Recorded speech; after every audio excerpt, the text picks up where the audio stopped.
We're on chapter 10, all right? So chapter 10, anticoagulants, water correctives, or water treatments, and fragrances. And what's the molecule at the center of chapter 10? Go ahead. The carboxylic acid. Yeah, of course, it's carboxylic acid, right? Okay. So now carboxylic acids are interesting. We took methane, we oxidized it, we got methanol, we oxidized it one step further. Methanol. We oxidize it a little bit further, and then we get carboxylic acid. Correct. Right? Yeah, carboxylic acids. Okay, now this is an important chapter because for many people, they have hard water around their funeral homes, right? Right. And you in know, your actual home. In their actual home, right? And yeah. How do you know if you have hard water? You get water deposits, that white solid on a calcium deposits. Calcium deposit. Okay, you want magnesium, calcium on your drains, on your sinks. That's hard water. Okay, that's cool. And also, carboxylic acids are important for anticoagulants. Okay, so apparently, hard water and anticoagulants have something in common, right? What is that? You said calcium. They have calcium ions and magnesium ions and possibly some other ones, but those are the main ones. Those are the main ones. Yeah. And blood clotting, I don't know if you know this, blood clotting, what happens to clot your blood, calcium's important in blood clotting.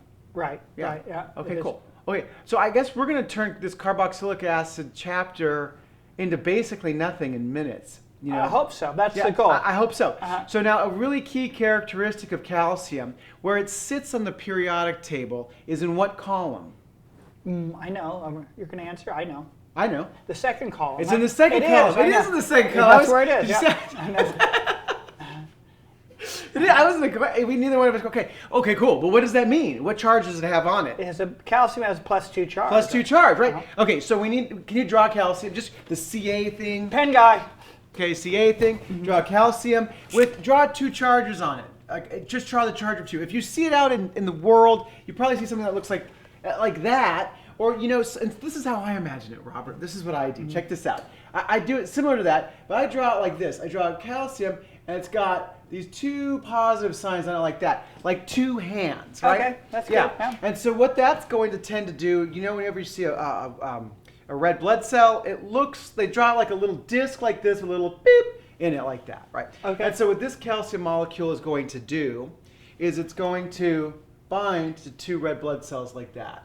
Okay? Okay, I like that. It's a good representation. Right? Yeah. And now this red blood cell combined to another calcium molecule. And you can see how what we're getting here is clotting. Now, Robert, I know you're not an embalmer. Do you know, are clots good for embalming, or are they bad? They're bad. They're not helpful. They're not helpful. They get in the way. They get in the way. In fact, they inhibit distribution and diffusion. So blood clot, bad. Blood clot, bad. So you want to get rid of the clot, so use an anticoagulant. Right. And we already said calcium is important biologically. It's all over your body, bones, it's all over. And it's in hard water. And you're using water in your embalming solution. You are, right? Right. You're using water in embalming. So you want to bind this calcium. Let's see. Do you have your eraser? Disappear it. Your eraser we here? have to disappear it. Yeah. So what we're going to do is we're going to use carboxylic acids to bind the calcium. You use carboxylic to bind the calcium. So I'm just going to draw. Can you draw carboxylic? I want to draw. We'll draw it here, right? Because we're going to bind the calcium. Okay. You want to do that? So you There's should draw one? that. You should draw that one.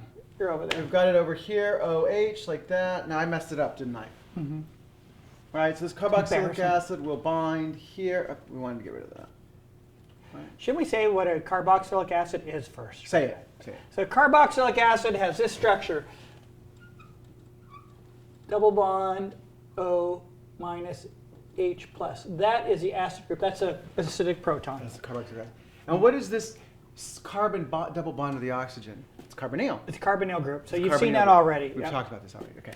Now, so what happens is when you take 2 carboxylic acids or a molecule that has 2 carboxylic acids on it, what those can do is they can bind to this calcium. You know what it looks like? I do. Well, maybe they don't. I don't. So I do. So watch this. Let's pretend, Robert, this is going to be fun. Robert, let's pretend like you're a carboxylic acid and I'm a carboxylic acid. Will you put this in your pocket? Thanks. Okay. Now let's just say that this box is a calcium. If you're a carboxylic acid and you bind it, and I'm a carboxylic acid and I bind the other side, it can no longer interact with red blood cells. Right. It can't function. It can't interact with them. It's bound up. It's bound up. It's bound up. And Yep. that's what carboxylic acids do.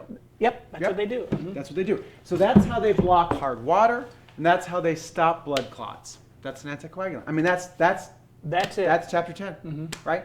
If we went over anything too quickly, please get in the comments section. Our goal is that we help people understand the chemistry of embalming, right? So get anything in the comment section that we can clarify, or maybe you liked what we did, you didn't like. Any comments are helpful to us.